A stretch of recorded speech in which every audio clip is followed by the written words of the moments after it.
సభాధ్యక్షులు జగిత్యాల జిల్లా బీఆర్ఎస్ అధ్యక్షులు గౌరవనీయులు విద్యాసాగర్ రావు గారు,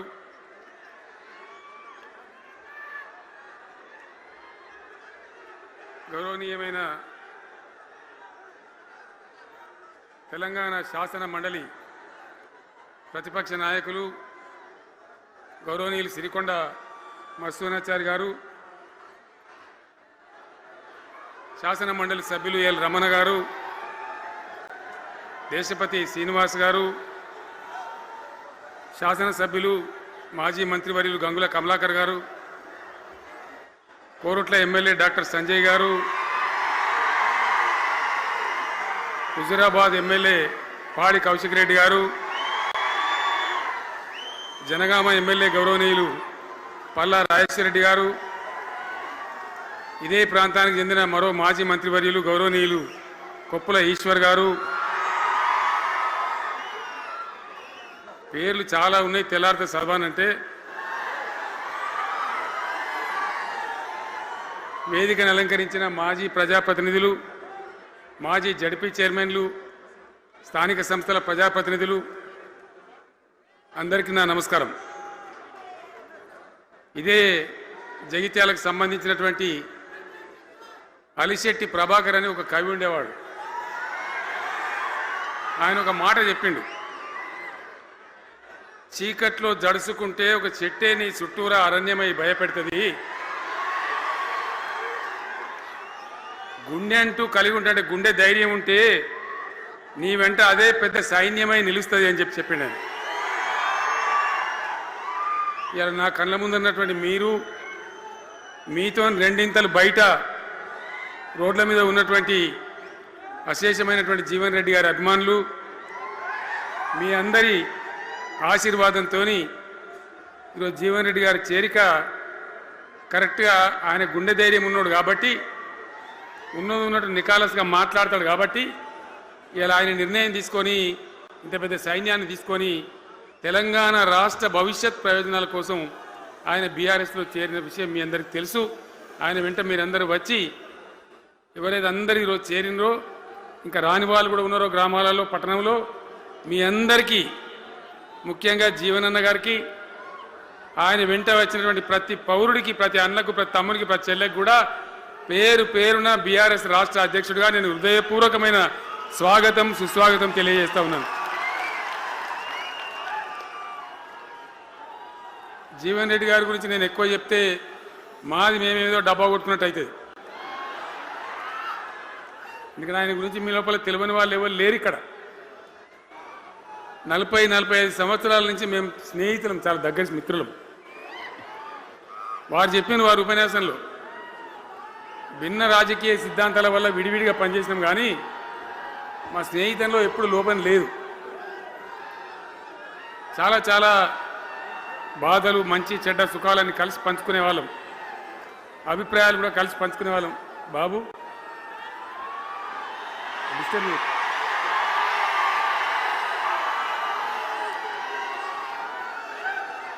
మంది లొల్లి పెట్టడం కూడా కాదులా వాను.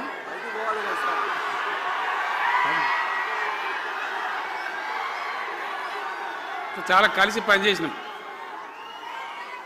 ఆయనకుండే నిబద్ధత, ధైర్యంగా ప్రజా జీవితంలో పనిచేసిన పద్ధతి ఎంతమందికో చాలామందికి ఆదర్శంగా నిలిచినటువంటి వ్యక్తి. జగిత్యాల్లో ఆయన పుట్టి పెరిగి రాజకీయంగా చాలా పెద్దవాడు అయినాడు మీ అందరి దీవెనతో.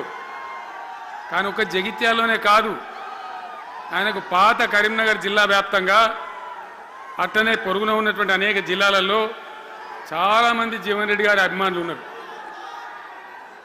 చాలా మంది. మీరు లొల్లి పెట్టకుంది, మీ ఫోటోలే బయటికి పోతున్నాయి.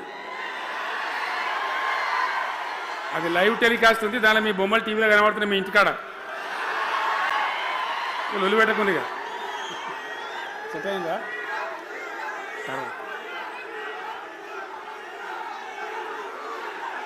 సో అట్లా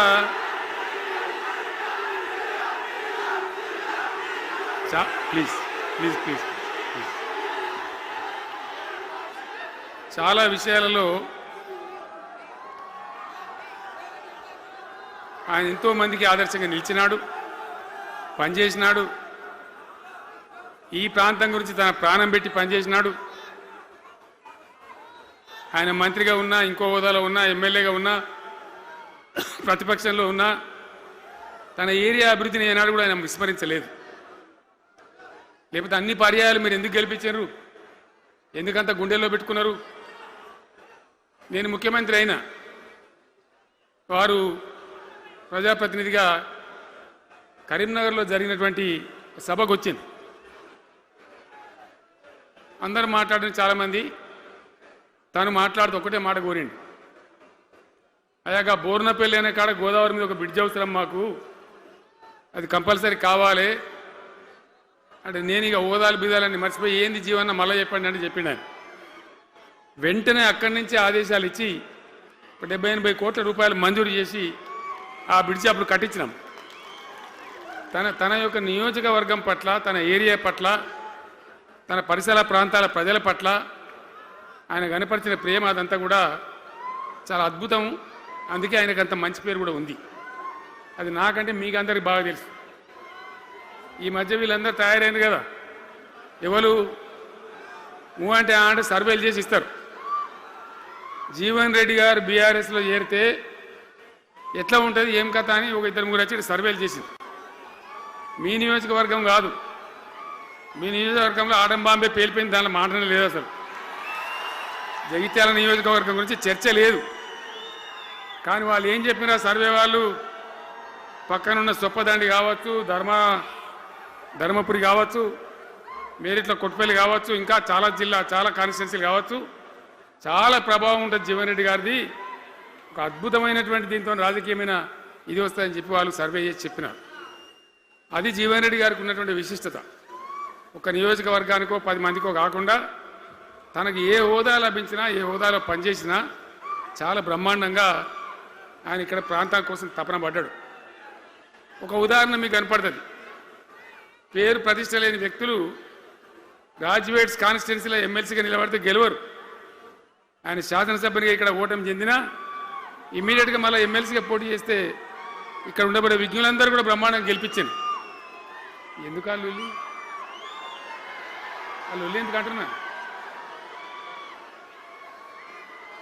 అట్లా కాదు కదా, ఇక్కడ నేను మొత్తుకుంటున్నా, అక్కడ నువ్వు మొత్తుకుంటున్నావు, అర్థమవుతుందా?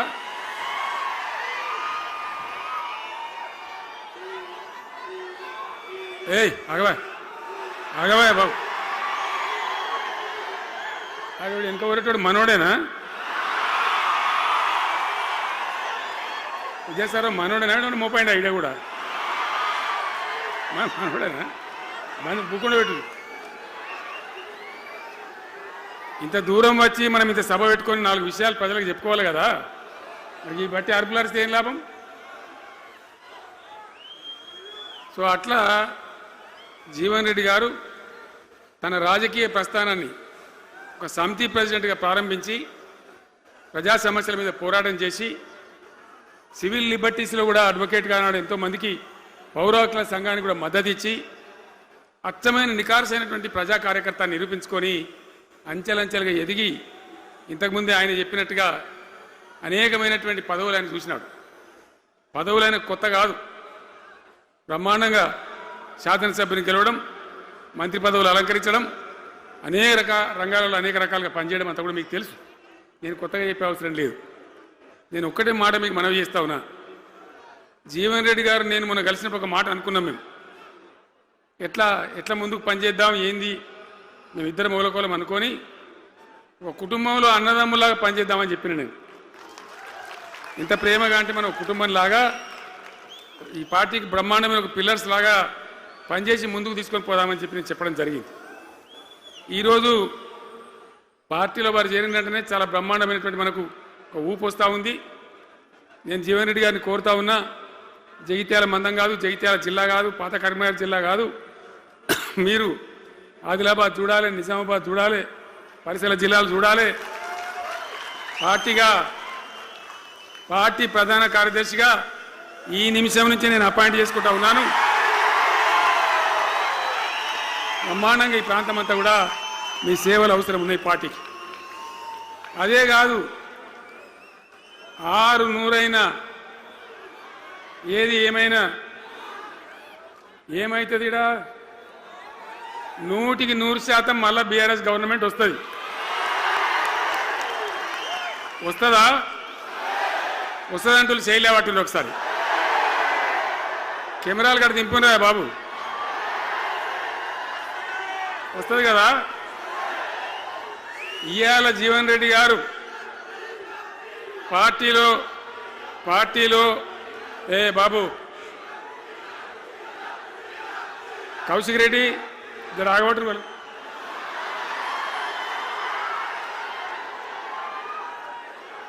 పార్టీలో పనిచేసి పార్టీ కోసం సేవ చేయడమే కాదు, రేపు భవిష్యత్తులో బీఆర్ఎస్ గవర్నమెంట్ ఏర్పడిన తర్వాత కూడా బ్రహ్మాండమైన పదవిలో ఆయన అద్భుతమైన సేవలు మీ జిల్లా మొత్తానికి అందించబోతాడు.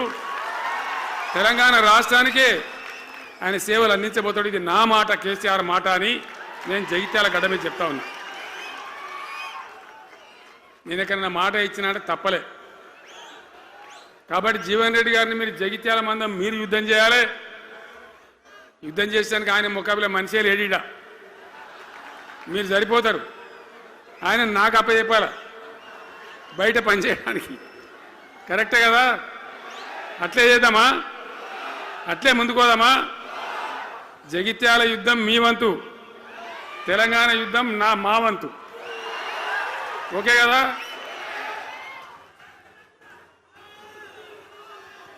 ఇప్పుడు ఏమైతుంది? ఏం కావాలి?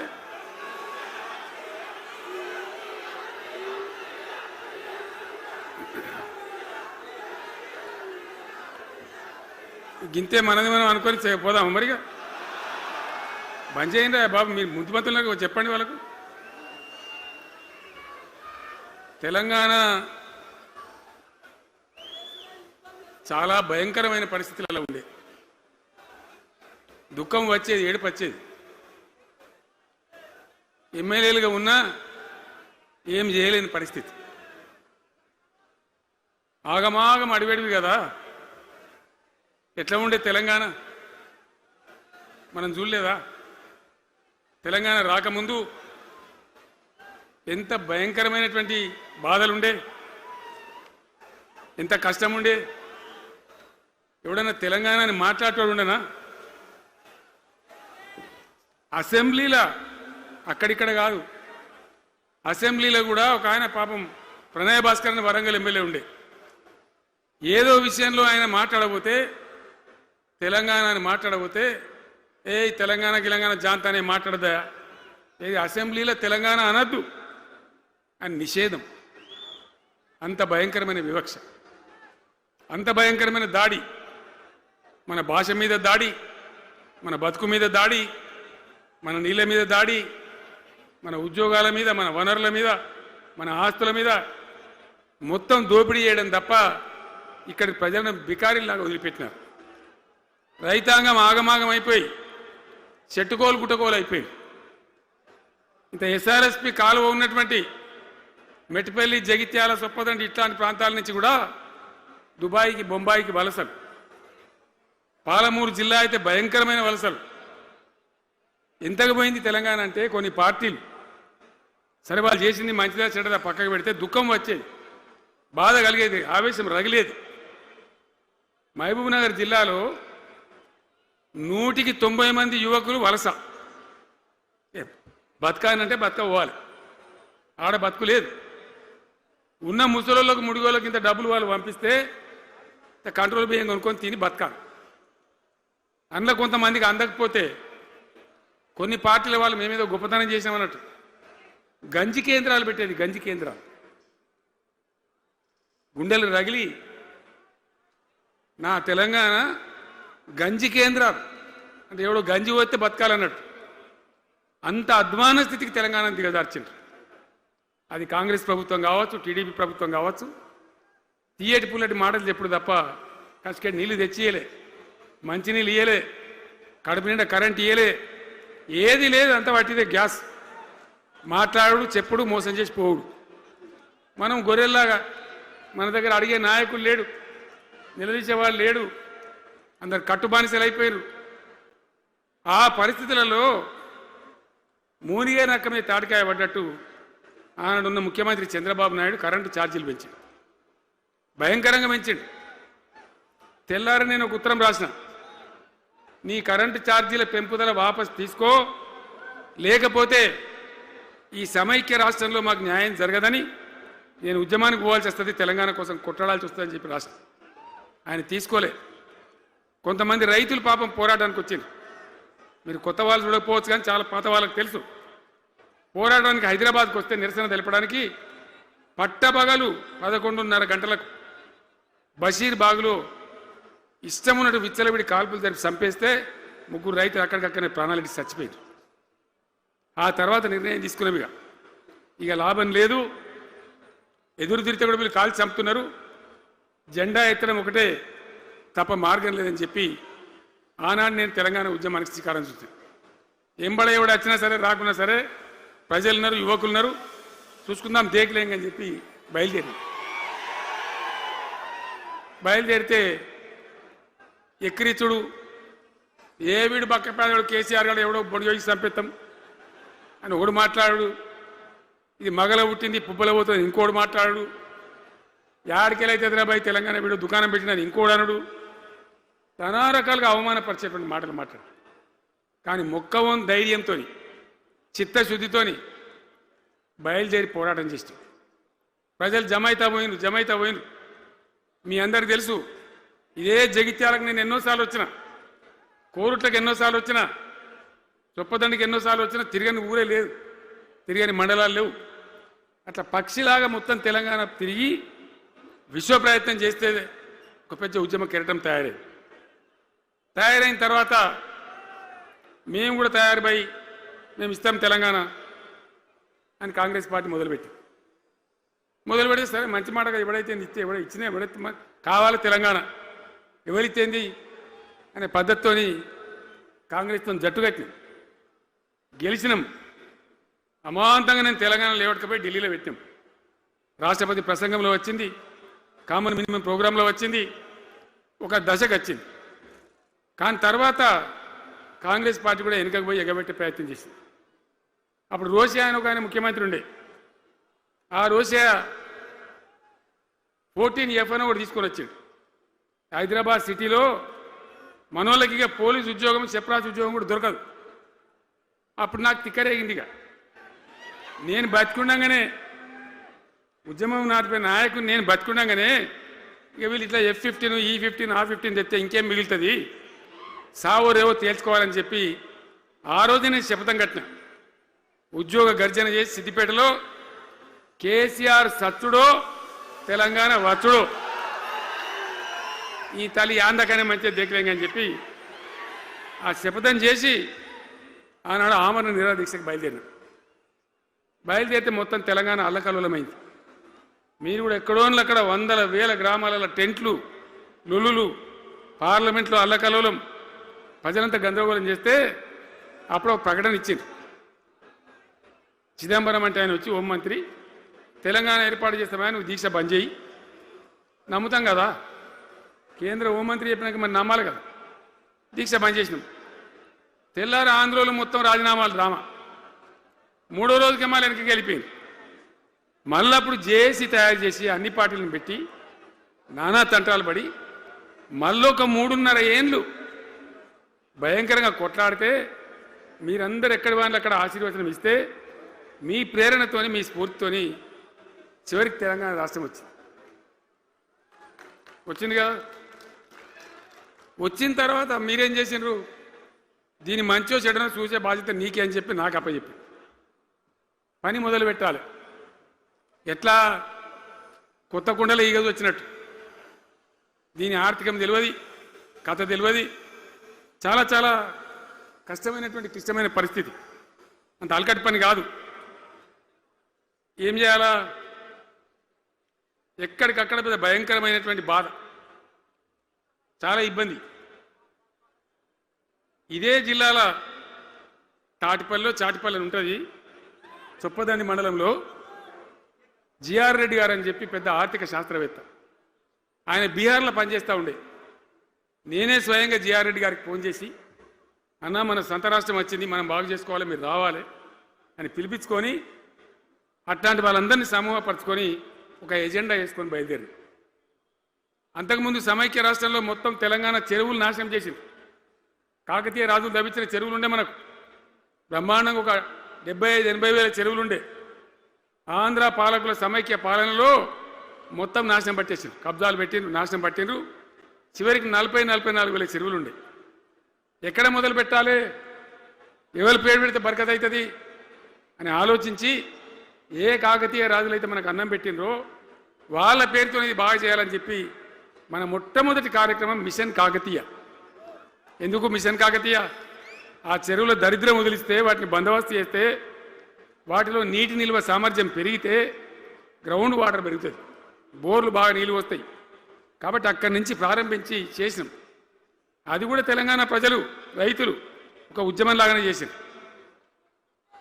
మట్టి తీసుకొని పోండి, సారవంతంగా ఉంటుంది, మీ పొలాలలో పోసుకోమంటే లక్షల ట్రాక్టర్ల మట్టి తీసుకొని పోయింది తెలంగాణ రైతాంగం. అన్ని గ్రామాలలో ఒక విప్లవం లాగా ఆ మట్టి తీసుకొని పోయి వాళ్ళ భూములలో పోసుకొని కూడా బ్రహ్మాండంగా చేసింది. అక్కడి నుంచి మొదలుపెట్టినటువంటి ప్రస్థానం 10 ఏళ్లలో ఎన్ని చేసినామో మీరు చూసారు. బట్టి మాటలు మాట్లాడు, గప్కాలు కొట్టుడు కాకుండా నేను ఒక్కటే మాట మిమ్మల్ని అడుగుతున్నా, మీరందరూ కూడా చూసారు. శాసనసభలో నిలబడి ఈ రాష్ట్ర చరిత్రలో ఎవడన్నా ఒక ముఖ్యమంత్రి ఈ 5 ఏళ్లలో మిషన్ భగీరథ కంప్లీట్ చేసి ప్రతి ఇంటికి నల్లా పెట్టి మంచినీళ్ళు ఇవ్వకపోతే మల్ల తేపకు నేను నిలవడం, ఓట్లు అడగం అని చెప్పిన ముఖ్యమంత్రి ఎవరన్నా చూసినామా? నేను చెప్పిన మాట అసెంబ్లీలో నిలబడి చెప్పి ఆ 5 ఏళ్లలో మిషన్ భగీరథ నీళ్లు తెచ్చి 100% కులం మతం సంబంధం లేకుండా తండాలు మారుమూల పల్లెలకు కూడా ప్రతి గ్రామానికి ట్యాప్ పెట్టి, ప్రతి ఇంట్లో ట్యాప్ పెట్టి మంచి స్వచ్ఛమైనటువంటి నీళ్ళు తెచ్చిచ్చింది. 5 ఏళ్ళు నడిచింది, నడవలే. మిషన్ భగీరథ నీళ్ళు పుష్కలంగా రాలే? ఏమన్నా రాలేదా? వచ్చినాయా? మరి ఇప్పుడు ఏం రోగం పుట్టింది నాకు అర్థం కాదు.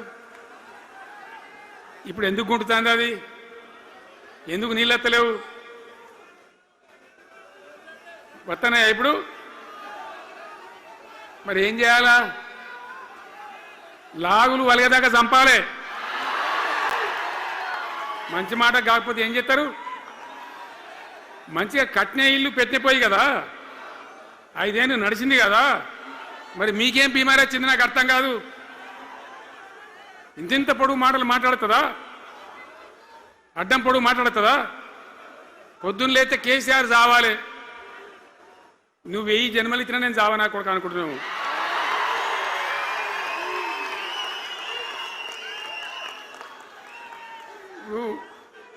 ఉట్టి మీద దాచిపెట్టింది. మన ఇళ్ళలో దాతారు కదా, ఏది ఉట్టి ఉట్టి అని ఉంటుంది. ఇప్పుడు మీకు తెలుసో లేదో కానీ ఇప్పుడు ఈ మధ్యలో ఫ్రిడ్జ్లు మోపోయిన మునుపు ఉట్టి అనేది ఉంటుండే. ఎండిపోయిన చేపలోకి నీ రొయ్యలో అవి ఉంటే వరుగులు ఉంటే దానిలో పెడుదురు. పిల్లికి అందదా ఉట్టి, కింద కూసుకొని శాపం పెడతా ఉంటుంది, తెగాలే పడాలి, తెగాలే పడాలి.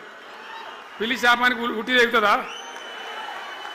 మరి విధవలు కేసీఆర్ చావాలంటే కేసీఆర్ చస్తాడా? మీ దీవెన, మీ ఆశీర్వచనం ఉంటే జీవన్ రెడ్డి గారు అన్నాడు, నాకు 75-76 ఏళ్ళు వచ్చినాయి. జీవనా నేను చెప్తున్నా, నాకు కూడా 72 వచ్చినాయి.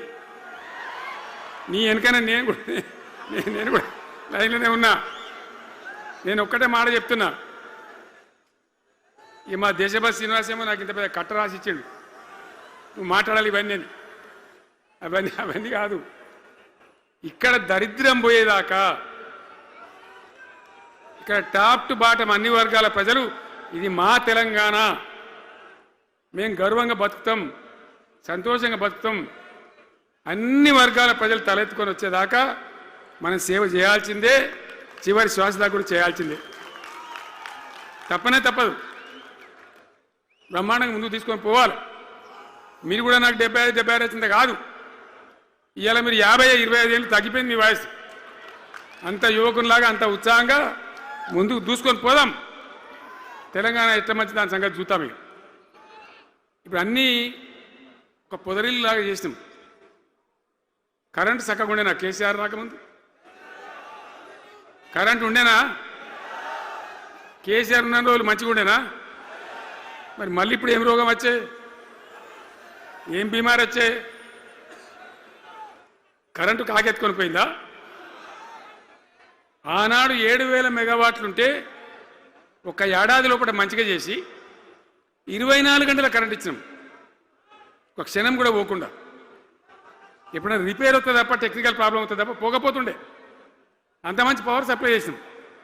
దాని తర్వాత యాదాద్రి, భద్రాద్రి ఇంకా చాలా కొత్త సబ్స్టేషన్లు నిర్మాణం చేసినాం. జనరేటింగ్ స్టేషన్లు పెట్టాం. 20,000 మెగావాట్లకు తీసుకొని పోయినాం. ఏది దరిద్రులకు రాజ్యం అప్పయ్యే ముందు 20,000 మెగావాట్లకు తీసుకొని పోయినాం. మరి ఏం రోగం వచ్చింది? ఏం బీమారు వచ్చింది? ఎందుకు ఇబ్బంది పెడుతున్నారు? అనేక చోట్ల రైతుల పొలాలు ఎండుతున్నాయి, పేపర్లలో ఫోటోలు వస్తున్నాయి, టీవీలలో వస్తున్నాయి, జనం ఏడుస్తున్నారు. ఎందుకు ఈ బాధ కలుగుతూ ఉంది? ఇది ఆషామాషి వ్యవహారం కాదు. ఇది జీవన మరణ సమస్య, మన బతుకు తెరువు సమస్య. ఓట్లు వేసేటప్పుడు నేను సిల్కలకు చెప్పినట్టు చెప్పిన, ఉల్టా పల్టా ఎటుపడితే వేయకుండా దెబ్బతింటారని చెప్పిన. నా మాట ఇన్నోడు ఇన్నలే. ఇప్పుడు ఏమైంది? ఏం జరుగుతుంది? ఆ రోజు నేను చెప్పిన, వీళ్ళు కనుక గెలిస్తే ఈ దుర్మార్గులు, వీళ్ళ గుండె లోపల తడి లేదు, వీళ్ళు రైతు బంధుకు రామ్ రామ్, దళిత బంధుకు జై భీమ్. అయిందా? అట్లే పక్క ముచ్చట ఇది. ఇక ఇవాళ ఇప్పుడు జీవన్ రెడ్డి గారు చెప్పిండు, కాంగ్రెస్ వాళ్ళు సభ పెట్టినాడు, కాటారంలో బుడరంలో పెట్టినాడు. ఆడ పైసలు ఎత్తారట. ఇది ఒక్క తేపకేసే రైతు బంధు నెలకొక ఇస్తా, ఎకరానికా అంటే 2 నెలలకు ఒక ఎకరానికి అంతేనా? 6,000 వేసినాం. మా అంత సిపాయిలను బొచ్చగొట్టుకుంటారు. ఆనాడు ఎట్లా పడేది రైతు బంధు? 10 రోజుల గ్యాప్లో మొత్తం రైతులకు వచ్చేసేది. టంగ్ మన సెల్ ఫోన్ మోగుతుండే, మంచిగా టింగున పోయి బ్యాంకులకి వెళ్ళి తెచ్చుకుంటుండే. ఎక్కడ పోయి మరి? ఏం మాట్లాడిండ్రు? ఉరుకుని బ్యాంకులో పోయి 2 లక్షలు 3 లక్షలు లోన్ తెచ్చుకోండి. తెల్లారే ఆనాడే సంతకం పెడతాం, లోన్లన్నీ మాఫీ అయినాయా? ఇట్లా అడ్డగోలు నోటికొచ్చిన మాటలు చెప్పి, ఇష్టం వచ్చిన కథలు చెప్పి అర్రాసు పాడబడినట్ట. కేసీఆర్ 10,000 ఇస్తాడా, మేము 15 ఇస్తాం. పింఛన్లు 2,000 ఇస్తాడా, మేము 4,000 ఇస్తాం. వికలాంగులకు 4,000 ఇస్తాడా, మేము 6,000 ఇస్తాం అనే వరకల్లా మన వాళ్ళు మోసపోయింది. నేను చెప్పిన, ఇది మోసంరా నాయన, గోసపడతాము, ఇది అయ్యేది కాదు, ఆర్థిక పరిస్థితులు లేదు అని నేను చెప్పిన. ఆ రోజే మీటింగ్లలో చెప్పిన. కానీ కొద్దిమంది ఆశపడితే ఏమైంది? 1.7%తో బీఆర్ఎస్ ఓడిపోయింది. మనం కూడా 39-40 ఎమ్మెల్యేలు గెలిచినాం. ఇంకో 10 మంది కొద్ది తేడాతోనే ఓడిపోయింది. అయితే 1.7% తేడాతోనే బీఆర్ఎస్ ఓటమి పాలైంది. సరే, మంచి మాట. మరి వచ్చిన ప్రభుత్వం పనిచేయాలి కదా, వాళ్ళకు కూడా అవకాశం ఇవ్వాలి కదా. సరే, మన దాన్ని వాడవిడ కొంత దుంకులాడినా నేను మాట్లాడలే, నీ బయటికి రాలే, తక్కువ 1-2 సార్లు తప్ప రాలే. వాళ్ళకు కూడా ఛాన్స్ ఇవ్వాలి, అవకాశం ఇవ్వాలి. మనం ఎక్కసంతో ఉండొద్దు. చేయని ఏం పరిపాలన చేస్తారో చేయని, మంచిదే కదా అని చెప్పి అనుకున్నాం. మరి ఏమైతుంది? ఎక్కడ చూసినా చిల్లర మాటలు తప్ప ఒక్కటన్నా నిర్మాణాత్మకమైన కార్యక్రమం ఉందా? ఒక్కటన్నా ఏదైనా గొప్ప స్కీమ్ మొదలుపెట్టినరా? ఒక పొదరిల్లులాగా వడ్డించిన విస్తరలాగా తెలంగాణ మీకు అప్పచెప్పింది. ఎన్నిట్లలో నంబర్ 1 తెలంగాణ. మంచినీళ్ళ సప్లైల నంబర్ 1, కరెంటు సప్లైల నంబర్ 1, పర్ క్యాపిటల్ తలసరి ఆదాయంలో నంబర్ 1, రాష్ట్ర స్థూల ఉత్పత్తి జిఎస్డిపిల నంబర్ 1. ఎన్నిట్లలో కేంద్ర అవార్డు రావాలి. అంత బాగా చేసిన తెలంగాణ 2.5 ఏళ్లలో ఇలా ఎవ్వని మాట్లాడించినా రైతులను మాట్లాడితే గొడవ బయటతున్నారు. నాశనం అయిపోయిందన్న చెడగొట్టుకున్నాం, మా చెప్పుతున్నాం మేమే కొట్టుకుంటాం ఓటున్న వాళ్ళు కొంతమంది బాధపడి. ఎందుకు ఎంత మంచిగా కడుపులో చల్లగదలు కూడా రైతులకు ఎట్లుండే, ఎంత బాగుండే, కరెంటుకు బాధ ఉండేనా, నీళ్ళకి బాధ ఉండేనా? యూరియా బస్తాలు ఇయ్యే శాతం అయితే లేదా ఈ ప్రభుత్వానికి? యూరియా బస్తాలు కావాలి రాబోయంటే యాప్ పెట్టినే ఉంటాడు. దుకాణంలో లేకపోతే యాప్లోకి వెళ్తాయా? ఈ దమ్ముంటే తెచ్చి దుకాణంలో పెట్టాలి, కానీ ఆ యాప్లు పట్టుకొని తిరిగితే కాళ్ళకు వాపులు వస్తాయి, బస్తాలు మాత్రం దొరుకుతలేవు. నిజమేనా నేను చెప్పేది? యాడ చూసిన ఎరువు బస్తాలు కూడా శాతం కాదు ఆఖరికి. అంతకుముందు కాంగ్రెస్ గవర్నమెంట్ ఉన్నప్పుడు అట్లే ఉండే, పోలీస్ స్టేషన్లో పెట్టి అమ్మిండ్రు యూరియా బస్తాలు. ఇవాళ మళ్ళా చెప్పుల లైన్లు, కాళ్ళకు వాపులు రావాలి. ఆటో రిక్షానికి చెప్తే 10 బస్తాలు వేసుకోరాబోయంటే పొలం కాడ వచ్చి ఎత్తుండే. ఇలా యూరియా కోసం ఇంత బాధన? ఇది ఎంత అసమర్థమైన ప్రభుత్వం, ఎంతగాని శాతగాని ప్రభుత్వం. అన్నిటికీ బాధనే కదా. బంగారం లాగున్న రైతులు ఎంత ఆనందంగా ఉండే. వానాకాలం పంటలు పండితే తడిసిన ధాన్యం కాడికెళ్ళి కొని మొత్తం బ్రహ్మాండంగా రైతులకు డబ్బులు బ్యాంకులు వేసేది, మధ్య దళారు లేకుండా. మా గంగుల కమలాకర్ వేసేది, చేయి మీద కూర్చున్నాడు సివిల్ సప్లైస్ మినిస్టర్గా, కొట్లాడి తీసుకుపోయి వేసేది. రైతులకు ముందుగా పోవాలి, వాళ్ళు పోయి మళ్ళీ సెకండ్కి పని చేసుకోవాలి. ధాన్యం అమ్మిన డబ్బులు వచ్చేది, ఇటు రైతు బంధు పైసలు వచ్చేది. రైతులు మోతాదు లేకుండ్రి, మంచిగా పనిచేసుకున్నారు. ఇప్పుడు ఏమైంది? ఎరువు అనే యాపు, రైతు బంధు కోసం మొగులు చూడాలా, అది నెలకో ఎకరానికి వస్తుంది. ఇప్పుడు జగిత్యాల కేసీఆర్ సభ అంటే మళ్ళీ ఇలా పైసలు విడుదలన్నట్టు. రైతు బంధు రావాలంటే మళ్ళీ సభ పెట్టను అయింది. 3వ కిస్తీ రావాలంటే మళ్ళీ ఏమన్నా కేసీఆర్ సభ పెట్టాలి ఇక, అంతేనా? ఇది ప్రభుత్వమా? ఒక 75,000 కోట్లు ఇచ్చినాం మనం రైతులకు, 75,000 కోట్లు. పల్లరాజశేఖర గారు ఉన్నాడు ఎక్కడున్నాడు, అయినప్పుడు రైతు బంధు అధ్యక్షుని ఉండే రాష్ట్రానికి, ఎమ్మెల్యేగా లేకుండే ఈయననే నిలబడేపించింది. 73,000 కోట్ల పైచీలకు డబ్బులు అనాయాసంగా సునాయాసంగా రైతు ఖాతాలకు పంపించింది. ఇప్పుడు ఏం రోగం వచ్చింది, ఏం బీమారి వచ్చింది? అచ్చా, ఇంకో మాట మీరు నాకు చెప్పాలి. ఈ కాంగ్రెస్ సిపాయిలు ఏం మాట్లాడదు ఎలక్షన్లో? కేసీఆర్ అంటాడు చక్కగా చేస్తలేడా, మేము చాలా సిపాయిలము, చాలా అనుభవం ఉన్న పార్టీ మాది, బ్రహ్మాండంగా చేస్తాం, మీకు 6 సందమామలు 7 సూర్యులు పెడతామన్నారు అన్నారు కదా, ఆయన నరికినారు కదా. ఇలా రాష్ట్ర ఆర్థిక ఆదాయం ఎందుకు దిగజారిపోయింది? దయచేసి ఆలోచన చేయండి. కేసీఆర్ ఉన్నప్పుడు రియల్ ఎస్టేట్ ఎట్లా ఉండే, రైతుల భూముల ధరలు ఎట్లుండే? హైవే పక్కకుంటే 2 కోట్లు 3 కోట్లు, డాంబర్ రోడ్ పక్కకుంటే ₹1 కోటి ధీమా ఉండే రైతులకు. ఇంట్లో అమ్మాయిందిరా పెళ్లి చేయాలంటే పావడంత అమ్మి చేత పోవా, వాళ్ళ దగ్గర అమ్మి చేత బిల్డింగ్ కట్టుకుంటా. ఈరోజు అమ్మేటోడు ఉన్నాడు కానీ కొనేటోడు లేడు. నిజమేనా ఈ మాట? నిజమా కాదా?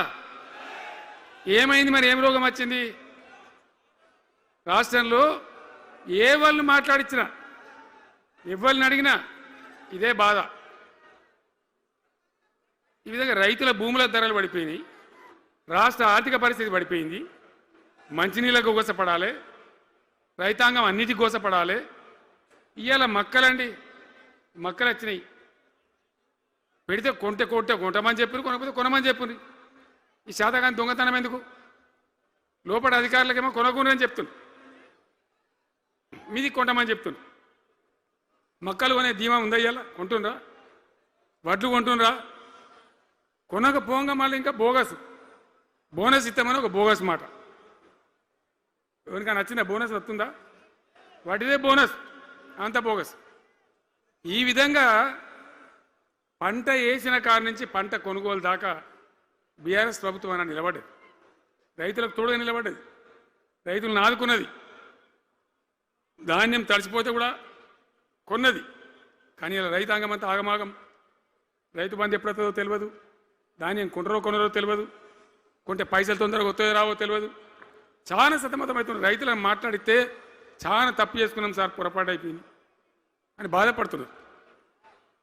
చేనేత కార్మికులు మంచిగుండ్రి, మళ్ళీ వాళ్ళ ఆత్మహత్యలు స్టార్ట్ అవుతున్నాయి.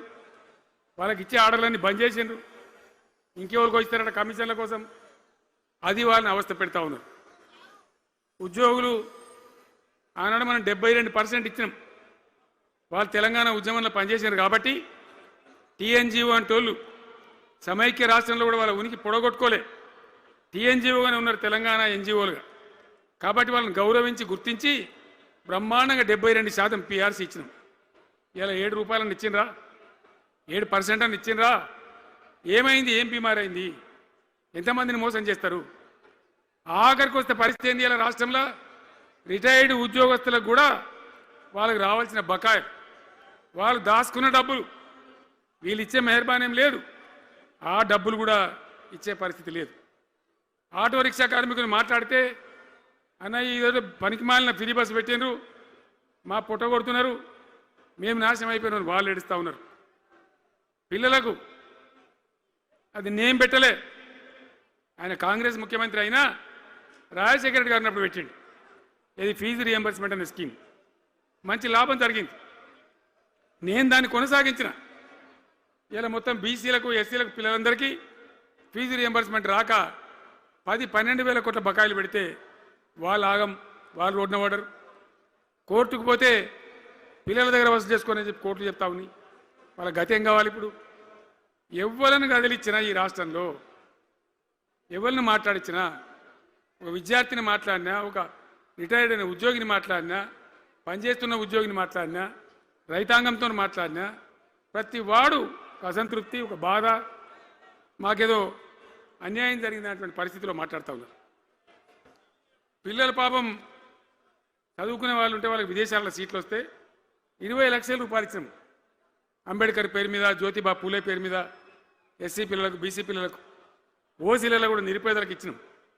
ఇలా దాన్ని బంద్ పెట్టినారు. వాళ్ళు ఆగమైపోతూ ఉన్నారు. అన్నీ కూడా సర్వనాశనం చేస్తూ ఉన్నారు.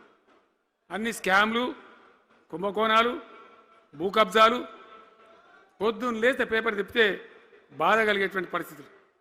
సో ఈ రకంగా సింగరేణి, అద్భుతంగా ఉన్న సింగరేణి నాశనం చేసి ఇలా బొగ్గులకు స్కామ్, సివిల్ సప్లైస్ల స్కామ్, మొత్తం అని కూడా స్కామ్లు, దోపిడీ తప్ప ప్రజలకు పనిచేసే పరిస్థితి లేదు. మరి ఏం జరగాల? కాంగ్రెస్ వాళ్ళు చెప్పిన మాటలు వింటే ఈ మాటలు కోడలు దాటినట్టు ఇష్టం ఉన్నట్టు చెప్పారు. చివరికి ఏందిరా ఇప్పుడు 2.5 ఏళ్ళు గడిచిపోయింది. మరి ఏంది కథ? కాకికి పెడదామంటే కంకెడి లేవు, పిట్టకి పెడదామంటే పిడికెడి లేవు. వటియే ముచ్చట్లు, వటియే మాటలు తప్ప ఎక్కడ ఏం జరిగింది లేదు. ఏ డిపార్ట్మెంట్లో కానీ, ఏ రంగంలో కానీ, ఒక ఇరిగేషన్లనా, ఒక కరెంట్లనా, ఇంకో దానిలనా, ఒక అర్బన్ డెవలప్మెంటా, రూరల్ డెవలప్మెంటా ఏమైనా జరిగిందా?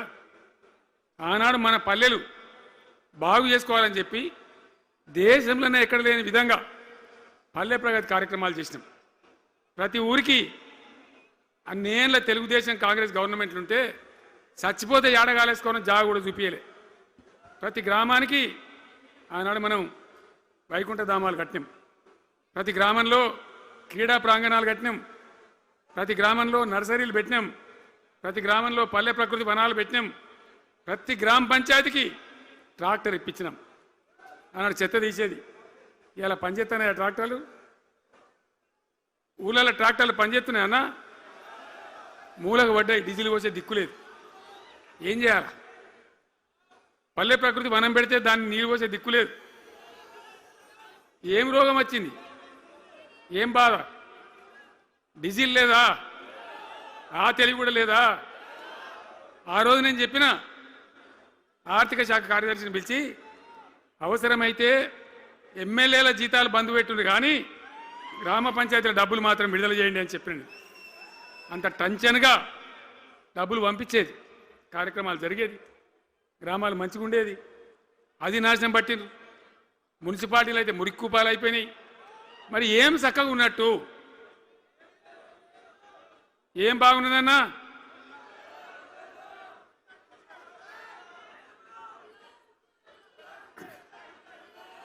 అందుకే జీవన్ రెడ్డి గారు లాంటి సీనియర్ నాయకుడు, అనుభవం ఉన్న వ్యక్తి నోటికెళ్ళి ఏం మాట వచ్చింది? కాంగ్రెస్ పోవాలి, బీఆర్ఎస్ రావాలి. ఎందుకు వస్తుంది ఆ మాట? వటికనే వస్తుందా? బాధ్యత లేకుండా వస్తుందా? ఏది చూసినా కూడా చక్కదనం లేకపోతే, పొద్దున్న లేతే దోపిడి తప్ప ఇంకోటి లేకపోతే ఎందుకు ఈ పరిస్థితి వస్తుంది? రాష్ట్ర ఆర్థిక పరిస్థితి నాశనం, ఉద్యోగస్తులు ఆగం, రిటైర్డ్ ఉద్యోగస్తులు ఆగం, విద్యార్థుల జీవితాలు ఆగం, ఆటో కార్మికుల జీవితాలు ఆగం. ఎవరు చక్కగా ఉన్నాడు? సంతృప్తి ఎవరున్నారు? ఏం జరుగుతూ ఉంది? ఇది ఈ రాష్ట్రంలో ఉన్న పరిస్థితి. ఇక నేను చెప్పానంటే తెల్లారిదాకా చెప్పచ్చు. నేను ఒకటే మీద మనవి చేస్తూ ఉన్నా, ఖచ్చితంగా మళ్ళా ఎట్టి పరిస్థితులలో ఎవరు ఏమన్నా సరే ఖచ్చితంగా రావాలి. ఇంకా ఈ అందానికి ఒకటి బోడముండ హైడ్రాని తెచ్చిపెట్టింది. దానికి ఆ హైడ్రాకు ఆ పిసిసి ప్రెసిడెంట్ అని ఉంటాడు ఆయన, కాంగ్రెస్ కమిటీ అధ్యక్షుడు, ఆయన నిజామాబాద్లో పోయి చెప్తుండు, హైదరాబాద్లో హైడ్రా, నిజామాబాద్ కూడా తెత్తాం బిడ్డ, నిజామాబాద్లో నిడ్రా, రేపు జగిత్యాలలో కూడా జిడ్రా అంటాడు. ఇక అది ఏం కావాలి? మొత్తం పేదల కొంపలని కూల్చుడేనా? కేసీఆర్ రాజ్యానికి వచ్చినప్పుడు 3.5 లక్షల మందికి పేదలు ఎక్కడ ఉన్నారో అక్కడనే పట్టాలు ఇచ్చినాం. వాళ్ళని ఆగం చేయకుండా పాపం గరీబోళ్ళు 3.5 లక్షల కుటుంబాలకు హైదరాబాదు చుట్టుపక్కల వేరే పట్టణాల్లో కూడా పట్టాలు ఇచ్చిన వాళ్ళని బతకనిచ్చిన. ఇలా ఏం కూలగొట్టుడు? అది పుస్తకాలు కూడా తీసుకుని పోరాలు చదువుకునేటి అంతే గిరితమా? నేను ఒక్కటే మాట మనం చేస్తా ఉన్నా, గ్యారంటీగా బీఆర్ఎస్ గవర్నమెంట్ వచ్చేది ఖాయం. మొట్టమొదటి రోజులనే ఈ ఐటా అంటోని ఎత్తి అవతల వరేస్తామని చెప్పి నేను మనవి చేస్తా ఉన్నా. తీసేయన్నా దాన్ని, ఐటాన్ని తీసేయనన్నా? పక్క మాటనా? మళ్ళా మొదలు పెట్టిరా? ఇక జరాగు, 5 నిమిషాలు అయితే అయిపోతుంది. హైడ్రాని పీకేసి మొదటి సంతకంతోనే తీసి చెరువులో వాడేస్తాం దాన్ని. ఇప్పుడు మనం చేయలేం. 46,000 చెరువులు మంచిగా చేసినాం. ఏమన్నా గుడిసె కూడా కొలగొచ్చామా? ఇల్లు కూడా వచ్చామా? ఇదేమి ఇచ్చేంతరం నాకు అర్థం కాదు. మూసి అని దాని ఎంబడి వాడారు, దానికి ఆడ గరీబులు ఉంటారు పాపం. మూసి ఎంబడిన గరీబులను వాళ్ళని ఏమి ఏడిపించడు? పొద్దున్న లేతే వాళ్ళు నిద్రపోకుండా, వాళ్ళ కంటి మీద కొనుక్కు లేకుండా, అది ఎవరు చేసే ప్రాజెక్ట్ అయ్యేది కాదు, పీకేది అవుతుందా? 15,000 ఇల్లు కూడా కొడతారట. ధర్మమేనా అది? ఈ రకంగా ఒకటి పనికి మాలిన హైడ్రా తెచ్చి మూసి అది చెయ్యాలి, మూసి మంచిగా చేయాల్సిందే వద్దనేవాడు అన్నాడు. అన్ని వేల ఇల్లు కూడా కొట్టడం ఎందుకు నాకు అర్థం కాదు. అలా ఏం లేదు, భూములు కబ్జా పెట్టే రియల్ ఎస్టేట్ దందా తప్ప దాంట్లో ఏం లేదు. మూసి ప్రజల కోసం కాదు, నగర ప్రజల కోసం కాదు, ఈజీగా చేయగలిగిన దాన్ని, మామూలుగా చేయగలిగిన దాన్ని నాశనం బట్టి దానికి కథం పడతా ఉన్నా. ఏది చూసినా కూడా ఒక రకమైన దోపిడీ, ఒక రకమైనటువంటి గుండాగిరి, అరాచక వ్యవస్థతో ముందుకోతున్నారు తప్ప ప్రజా సంక్షేమాన్ని కాంక్షించి ఒక్క స్కీమ్ కూడా రాలే. ఇరిగేషన్ ప్రాజెక్టులు అన్ని పండబెట్టిరు. ఏం రోగం? ఒకనాడు కాకతీయ కాలువ మీద, మన వరద కాలువ మీద మోటార్లు పెడితే ఏం కోసాది? మా శంకరెడ్డి చెప్తా ఉండే ఇంతకుముందు, 1000 మోటార్లు పెట్టుకుంటే వచ్చి కోసుకపోదురు, లారీలకు మోటార్లు ఎత్తుకపోదురు. ఇదే వరద కాలువ మీద కేసీఆర్ నన్ను రోజులు ఎవడన్నా మాట్లాడిందా? మాట్లాడలే. చివరికి ఏం చేసింది మీరు మంచిగా వినాలి. వీళ్ళు మామూలు పని చేస్తలేరు, మన జీవితాలకే బాంబులు పెడుతున్నారు. ఆ రోజు కూడా నరేంద్ర మోడీ ప్రధానమంత్రిగా ఉండే ఆయన ఏం చేసిండు? కరెంటు మోటార్లకు మీటర్లు పెట్టాలి, నువ్వు పెట్టాలి కేసీఆర్ అని నా మీద ఒత్తిడి. నేను చెప్పిన నా పానం పోయినా సరే, సచ్చినా సరే నేను మీటర్ పెట్టా అని చెప్పిన. పెట్టలే. 30,000 రూపాయలు కట్ చేస్తే నీకు అన్నాడు. కట్ చేసిండు. రాష్ట్ర ప్రభుత్వానికి వచ్చేటువంటి ఆదాయం 30,000 కోట్ల రూపాయలు వదులుకొని కూడా తెలంగాణలో నేను కరెంటు మీటర్ పెట్టనియలే. నేను ముఖ్యమంత్రి ఉన్నాను రోజు. ఇవాళ ఏం చేసిన తెలుసా వీళ్ళు మీకు? మీకు తెలియలే, మీరు అమాయకులున్నారు. ఢిల్లీకి పోయి ఒప్పుకున్నారు. ఒప్పుకొని ఏం చేశారు? అయ్యా బాంచని మీటర్లు పెడతాము, మాకు ఆ పైసలు ఇయ్యండి. కేసీఆర్ వద్దన్నారు కదా మేము తీసుకుంటాము అని ఆ డబ్బు తీసుకొని వీళ్ళే ఈ గవర్నమెంట్ పోయి సంతకం పెట్టి ఇప్పుడు మొదలైతే ఇక ఇప్పుడు వస్తాయి మీటర్లు. ఎదుర్కొందామా? మీటర్ల ఎదురుపాటును యుద్ధం చేద్దామా? కొట్లాడదామా? ఏమన్నాం మనం? నాకు అర్థం కాదు. రైతులు మంచిగా ఉండాలి, వ్యవసాయం మంచిగా ఉండాలి, పల్లెలు బాగుండాలి, వృత్తి పనులు బాగుండాలి. ఇప్పుడు యాదవులకు గొర్రెలు ఇప్పించినాం. ఇప్పుడు వస్తున్నాయా గొర్రెలు? వినబడతలేదు. బంద్ అయినాయా? ఎందుకు బంద్ అయినట్టు? మరి దానికి ఏం రోగం వచ్చే? మరి ఎవరికి ఇచ్చినట్టు? చేపలు పట్టే వాళ్ళ కోసం చేప పిల్లలు వేసినాం, ఇప్పుడు వేస్తాను రా. మరి ఎవరికి చేసినట్టు? వృత్తి పని వాళ్ళకు ఉండదు, ఎవరికి ఉండదు. బీడీ కార్మికులు ఉన్నారు, నాకెవ్వరు దరఖాస్తు ఇయ్యలే, ఇవాళ అడగలే. అప్పుడప్పుడు మా తులమ చెప్పేది, అన్న వాళ్ళ పరిస్థితి బాగుండదు పేదరికంలోనని చెప్పేది. మా అంతటా మేమే ఆలోచించుకొని బీడీ కార్మికులకు పెన్షన్ తెచ్చినాం. మొత్తం భారతదేశంలో ఏ రాష్ట్రంలో ఇస్తారా? వాళ్ళకి పెన్షన్లు పెంచుతామని ఎగబెట్టినరా? వాళ్ళకు కాదు, ఎన్ని ఆశలు. ఇంట్లో ఉన్న ఆడపిల్లకు 5 లక్షలు మహాలక్ష్మి అని పేరు పెట్టి 2500 నెలకిస్తామని ఇచ్చిండ్రా? రూపాయి వచ్చిందా? అట్లా ఎన్ని 6 గ్యారంటీలు, 420 హామీలు. స్కూటీలు ఎక్కడ వాయే? స్కూటీల్లో మనలో ఇంకా స్కూటీలు ఎక్కడి? ఏమన్నా నచ్చినాయా? మరి నేను ఏమంటున్నా అంటే దయచేసి మీరు ఆలోచన చేయాల్సింది, ఇలా ఈ సభలో మాట్లాడుతున్నా మీరు వింటున్నాను కాదు, యావత్ తెలంగాణ వింటున్నది. తెలంగాణ ప్రజలందరికీ నేను కోరుతాను, నేను చెప్పిన నిజమా అబద్ధమా? ఏం జరుగుతూ ఉంది తెలంగాణలో? ఈ సందర్భంలో ఖచ్చితంగా ప్రజల మంచిని కోరే ప్రతి వాళ్ళు ఒకటి కావాల్సిందే, మళ్ళా తెలంగాణ పునర్నిర్మాణ యజ్ఞం మళ్ళా ప్రారంభం కావాల్సిందే. దాన్ని ఎవడు ఆపలేడు. జర గాచారం బాలేకపోతే దెబ్బతింటాం, అంత మాత్రం చేత ఆగిపోతామా? ఊకుందామా? పోరాటం చేయాల్సిందే, వీళ్ళని నిలదీయాల్సిందే. ఖచ్చితంగా తెలంగాణ పునర్నిర్మాణ ప్రక్రియ, ఆ యజ్ఞం మళ్ళా ప్రారంభం కావాల్సిందే. తెలంగాణ ప్రజలు గెలిచి నిలవాల్సింది. మొత్తం ప్రాజెక్టు పండబెట్టినండి. పాలమూరు ఎత్తిపోతల పథకం 90% పూర్తి చేసినాం. కొద్దిపాటి డబ్బుతో అయిపోతుంది. వలసల జిల్లా, కరువు జిల్లా వాళ్ళని నాశనం పట్టిండ్రు. అన్ని అబద్ధాలు.